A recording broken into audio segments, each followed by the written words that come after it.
Estas férias leve o observador no bolso. Na praia, no campo ou entre viagens, acompanhe toda a atualidade sem limites.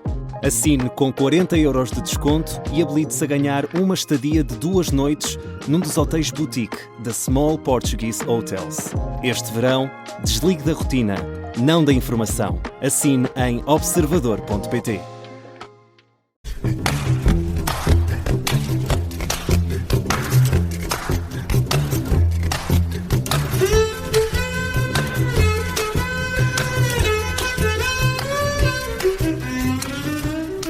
Bem-vindos ao Porque Sim Não É Resposta, com o psicólogo Eduardo Sá.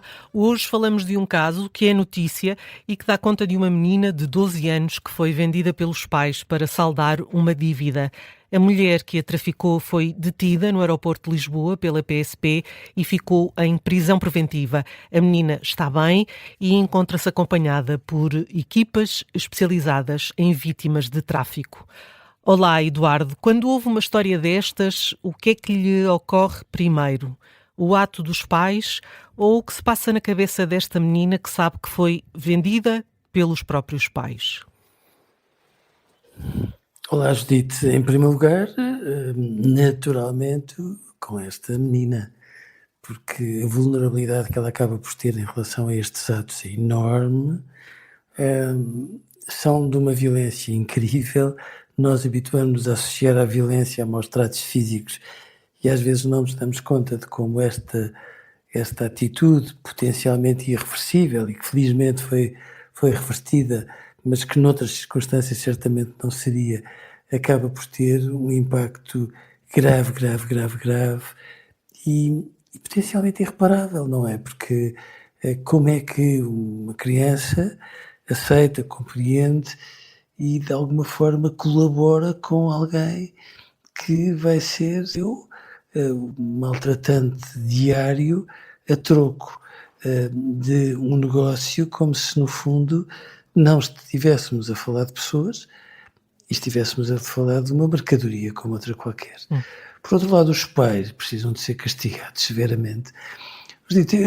Eu compreendo que às vezes haja limitações culturais, limitações cognitivas, limitações, mas a lei é de facto a salvaguarda de princípios que têm a ver com o bom senso e com a humanidade e, portanto, num contexto como este, nós temos que ser implacáveis. De outra forma, estamos a criar aqui atenuantes que não podem existir para coisas tão graves como esta. A menina usou nas declarações às autoridades a expressão de que tem medo de voltar a ser entregue aos pais, com receio de que lhe aconteça o mesmo. Como é que uma criança processa que a própria família a vê como moeda de troca? Não pode sequer aceitar e percebo o medo. Medo é pouco, porque obviamente uma criança num contexto destes sente-se sobretudo aterrorizada. Aquilo que a mim me preocupa é que mesmo neste tipo de situações, às vezes a lei tem ali algumas páginas em branco que eu não entendo. Dou-lhe o exemplo diferente deste, mas todavia não tão distante como à primeira vista pode parecer, de os pais que atestadamente, em contexto judicial, se demonstrou que violaram uma filha. E, portanto, numa circunstância como estas, eu não entendo como é que não se pode rigorosamente inibir a responsabilidade parental destas pessoas. Porque, noutro contexto, é deixar sempre ali uma janelinha que permite que, como já vi muitas vezes com grande revolta, que crianças que foram violadas possam ter direito de visitas em relação a quem as violou com uma complacência que não se entende. E, portanto, eu percebo o medo desta criança, anseio que a justiça tenha uma dimensão de bom senso que tem de ter numa firmeza inequívoca, porque é óbvio que enquanto esta criança não estiver, de facto, inequivocamente protegida das mãos destes pais, evidentemente, que vive num sobressalto permanente que possa, a qualquer momento, repetir-se tudo aquilo que, entretanto, aconteceu. A menina foi imediatamente retirada a esta mulher e está a ser acompanhada por equipas especializadas em vítimas de tráfico. Do ponto de vista psicológico, o que é que se faz primeiro com uma criança nesta situação? Dito, em primeiro lugar, precisa de ser assegurada de que está protegida. E, portanto, nem sequer será uma estratégia psicológica, uma estratégia de salvaguarda dos seus direitos e das suas necessidades. Tem que perceber que está rigorosamente protegida e que ninguém lhe faz mal. Por outro lado, é importante que não perdermos de vista que quando nós somos expostos a situações de enorme violência e de enorme maldade, temos muita dificuldade em conversar, em discorrer sobre aquilo que, entretanto, vivemos. Estamos, sobretudo, condicionados a sobreviver, porque é, no fundo, a nossa primeira tarefa neste tipo de contextos e, portanto, ela vai precisar primeiro de se assegurar que está, de facto, num local protegido.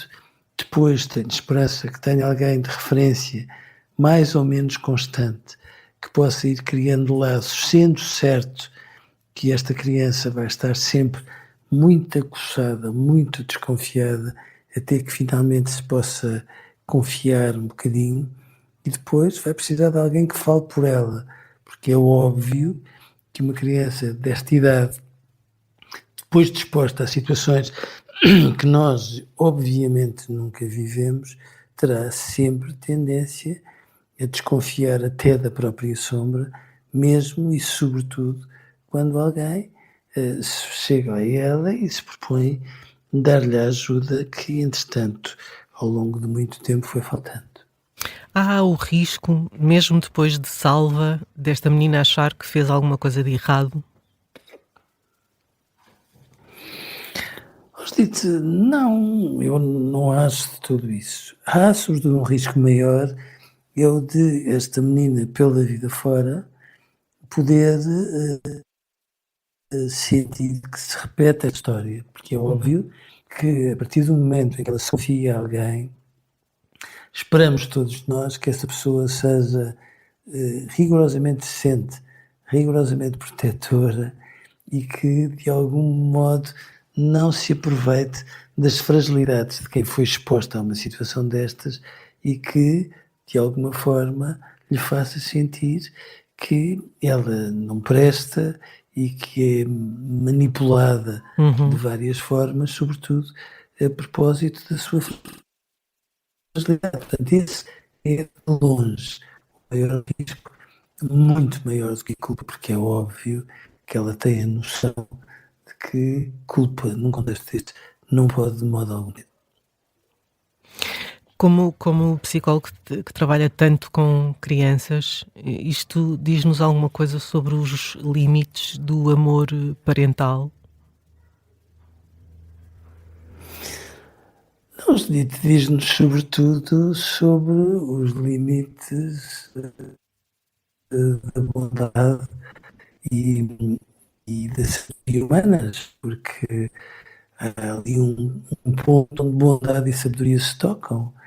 E, de facto, às vezes nós olhamos o mundo aos olhos e temos muita dificuldade em perceber que, apesar de há maus pais e mães que exploram os filhos, que os expõem a experiências absolutamente aterrorizadoras e o fazem sem um pingo de culpa. Este é o limite em que se tem de intervir e tenho muita esperança que os técnicos que estão a assessoria aos tribunais sejam cada vez mais acutilantes, porque estes pais às vezes embrulham de uma forma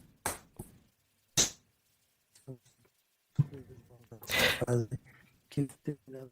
Ficamos agora, Eduardo, sem conseguir ouvi-lo na perfeição, mas acho que ficou o essencial deste tema, desta história que é notícia hoje e que dá conta de uma menina que foi vendida pelos pais para saldar uma dívida. Felizmente a menina está bem, encontra-se acompanhada.